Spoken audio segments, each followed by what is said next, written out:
অনেকদিন হলো আমার বিয়ে হয়েছে, এখনো আমার বাচ্চা হয়নি। আমার কি ইচ্ছে হয় না মা হবার? হ্যাঁ টনি, মা তুমি হবে, অবশ্যই হবে, কিন্তু সেটা সময় হলে, আল্লাহ যখন তোমার পেটে বাচ্চা দিবে তখন তুমি মা হবে। কিন্তু সেটা কখন? প্রায় 4 বছর হয়ে গেল আমাদের বিয়ে হয়েছে, এখন পর্যন্ত আমি একটা সন্তান জন্ম দিতে পারলাম না। ও টনি, তুমি এসব নিয়ে মন খারাপ করো না, সময় হলেই তুমি ডিম পারবে আর সেই ডিম থেকে বাচ্চা হবে, আল্লাহর ইচ্ছে হলেই সব সম্ভব। বুঝতে পেরেছো তুমি? এখন খুশি হয়ে যাও না প্লিজ।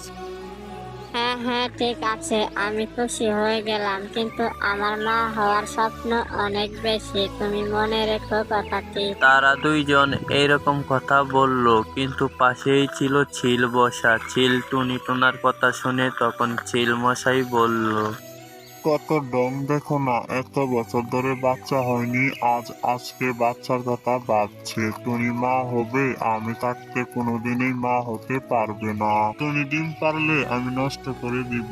চিল পাখিটির মনে ছিল অনেক হিংসা, তাই এরকম কথা বলল। আর ওইদিকে টুনাটুনির অনেক মন খারাপ ছিল, কারণ তাদের 4 বছর ধরে কোনো বাচ্চা হয়নি। তারা জানতো না তাদের বাচ্চা হবে কিনা, তাই তারা অনেক চিন্তায় থাকতো যে কি করে একটি বাচ্চা নেওয়া যায়। এভাবেই তাদের কাটছিল রাতের পরে দিন আর দিনের পরে রাত। কিন্তু টুনি মা হবার স্বপ্ন আস্তে আস্তে হারিয়ে ফেলতেছিল। কিন্তু একদিন সকালবেলায় টুনি পাখির স্বপ্ন সত্যি হতে যাচ্ছিল। টুনি পাখি ডিম পারলো তার বাসায়। দেখো দেখো, আমি কত সুন্দর 3টি ডিম পেরেছি, আজকে আমি অনেক খুশি। আমার মা হবার স্বপ্নটি সত্যি হতে চলেছে, আজকে আমি অনেক খুশি। হ্যাঁ টুনি, আমিও অনেক খুশি হয়েছি। আজকে তোমাকে যেতে হবে না খাবার জোগাড় করতে, মনে হয় তোমার খিদে পেয়েছে, তাই তুমি বাসায় থেকে ডিমগুলো পাহারা দাও, আমি যাচ্ছি খাবার জোগাড় করতে। এইরকম কথা বলে তখন টুনির জামাই সেখান থেকে উড়ে যায়। আর এই সব ঘটনা সব চিলমশাই দেখছিল। দেখো দেখো, কি দেখলামি! আর টুনি কিভাবে মা হতে চলেছে, ও তো ডিম পেড়ে ফেলেছে, ওর ডিমগুলোকে আমাকে যেভাবে হোক নষ্ট করে দিতে হবে, তা না হলে ও মা হয়ে যাবে। আমি ডিম পেরেছি, আমি মা হতে চলেছি, আমি অনেক খুশি। আর যদি আমার বন্ধুগুলা শুনে তারাও অনেক খুশি হবে, যাই তাদেরকে শুনিয়ে আসি। এইরকম কথা ভেবে তখন টুনি পাখি সেইখান থেকে উড়ে যায় তার বন্ধুদেরকে জানানোর জন্য। এই তো সুযোগ পেয়ে গেছি, এখন গিয়ে টুনি পাখির ডিমগুলোকে নষ্ট করে দিব, এর চেয়ে ভালো সুযোগ আর হয় না। তুমি মা হবে, দাঁড়াও, আমি তোমার ডিমগুলোকে নষ্ট করে তোমাকে মা হওয়াচ্ছি। চিল পাখিটি এরকম কথা বলে তাদের বাসার দিকে উড়ে যায়। আর তখনই টুনির জামাই কোথা থেকে তার বাসাতে ফিরে আসে। এরপর চিলটি টুনির জামাইকে দেখে আবার তার জায়গাতে ফিরে আসছিল। এরপর টুনির জামাই টুনিকে দেখতে না পেয়ে আশেপাশে দেখছিল টুনি পাখি কোথায় চলে গেল, কিন্তু সে কিছুই বুঝলো না। আমি কিছুই বুঝতে পারছি না, টুনি এই ডিমগুলোকে একা রেখে কোথায় চলে গেল। ওর মনে কি একটুও ভয় নেই ডিমগুলোর যদি কেউ ক্ষতি করে দেয়? ভাগ্য আমার অনেক ভালো, সময় মতো ও চলে এসে পড়েছিল, আর একটু পরে আসলেই তো আমাকে হাতে নাতে ধরে ফেলতো। এর কিছুক্ষণ পরেই টুনি পাখি তার বাড়ির দিকে ফিরে আসলো। এরপর টুনি পাখিকে তার জামাই জিজ্ঞেস করলো, এ কি টুনি, তুমি ডিমগুলোকে একা রেখে কোথায় চলে গিয়েছিলে? হ্যাঁ, এই তো স্বামী, আমি আমার বান্ধবীর বাড়িতে গিয়েছিলাম, বান্ধবীদেরকে জানিয়ে এসেছি আমি ডিম পেরেছি, মা হতে চলেছি। কি তুমি বান্ধবীর বাড়িতে গিয়েছিলে? তোমার বান্ধবীর জামাই অনেক সুন্দর, আমার থেকেও সুন্দর, তাই না? তাই তুমি শুধু তোমার বান্ধবীর বাড়িতে দৌড়াও। এইসব কিচ্ছু না স্বামী, বিশ্বাস করুন, আমি আমার বান্ধবীকে জানিয়ে এসেছি। দেখো, আমি তোমাকে অনেকবার না করেছি তোমার বান্ধবীর বাড়িতে না যেতে, কিন্তু তুমি আমার কথা অমান্য করো, আমি তোমাকে নিয়ে সংসার করব না।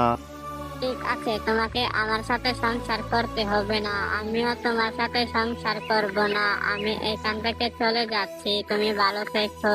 এই রকম কথা বলে তখন দুইজন রাগ করে দুই দিকে তাদের ডিম রেখে উড়ে যায়। আর এই সব ঘটনা চিলমশাই দেখছিল। বাহ বাহ বাহ, এর চেয়ে ভালো সুযোগ আর হয় না। তারা ঝগড়া করে আমাকেই সুযোগ করে দিয়েছে, এখন তাদের ডিমগুলো আমি নষ্ট করে দিব। এই রকম কথা বলে তখন চিলমশাই তাদের বাসার দিকে উড়ে যায়। না, এভাবে তার সাথে ঝগড়াটা করা উচিত হয়নি, সে আমাকে অনেক ভালোবাসে, আমি আমার বাসাতে ফিরে যাই। টুনি পাখিটি এরকম কথা বলল। না, তার সাথে আমি অন্যায় করেছি, তাকে এভাবে কথা বলাটি ঠিক হয়নি। আমি বরং এখন বাড়িতে চলে যাই। তার স্বপ্ন ছিল মা হবে, এই সময়ে তার পাশে থাকতে হবে। এইরকম কথা টুনির জামাই বলল।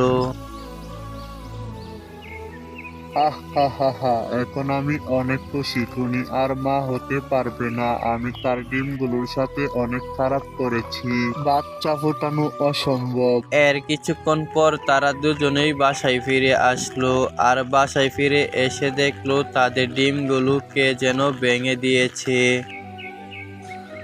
এইরকম খারাপ কাজটা আমাদের সাথে কে করলো? আমার মা হবার স্বপ্নটি এভাবে ভেঙে দিল। আমি এবারও আমাদের দোষে মা হতে পারলাম না। কিন্তু আমাদের জঙ্গলে এই কাজটি কে করতে পারে? আমাদের তো কোনো শত্রু নেই। থাক টুনি, তুমি মন খারাপ করো না। আবার সামনের বছর না হয় তুমি বাচ্চার মা হবে। এত বছর পরে আমি ডিম পারলাম, আর সেই ডিম থেকে আমি আমার বাচ্চার মুখ দেখতে পারলাম না, এটা ভেবেই খুব কষ্ট হয়। এইরকম বলে তখন টুনি পাখিটি কাঁদতে লাগলো। দেখো টুনি, যা হয়েছে হতে দাও, ভেঙে পড়ো না, বুকে সাহস আনো। সামনের বছর অবশ্যই তুমি পারবে। হ্যাঁ, কথাটি একেবারে তুমি ঠিক বলেছো, এভাবে ভেঙে পড়লে হবে না, আমাকে চেষ্টা করে যেতে হবে মা হবার জন্য। এই তো টুনি, তুমি বুঝেছো। তুমি যদি ভেঙে পড়ো তাহলে সামনের বছর আবার কিভাবে মা হবে? আর তোমাকে যদি দেখে তুমি ভেঙে পড়েছো তাহলে সামনের বার আবার আমাদের ডিমগুলোকে নষ্ট করে দিবে। তাই তোমাকে এখন সব সময় হাসি খুশি থাকতে হবে। হ্যাঁ স্বামী, কিন্তু আপনি পাশে থাকবেন, আমাকে এভাবে ছেড়ে যাবেন না, তাহলে আমি অনেক হাসি খুশিতে থাকতে পারবো। আপনি তো আমার হাসি খুশির সম্পদ। টনি আর টনির জামাই তারা দুইজন তাদের ডিম হারিয়েও অনেক খুশি ছিল। আর এই ছোট্ট গল্পটি এখানেই শেষ হয়ে যায়। তো ভিউয়ার্স, আজকের মতো এখানেই বিদায় নিচ্ছি। আর যেহেতু কার্টুনটি মোবাইল এডিট, তাই এতটা প্রফেশনাল হয়নি। আপনাদের কাছে ভালো লাগলে কমেন্ট বক্সে বলে যাবেন। তো আজকের মতো এখানেই বিদায় নিচ্ছি। সবাই ভালো থাকবেন, নিজের খেয়াল রাখবেন। আল্লাহ হাফেজ।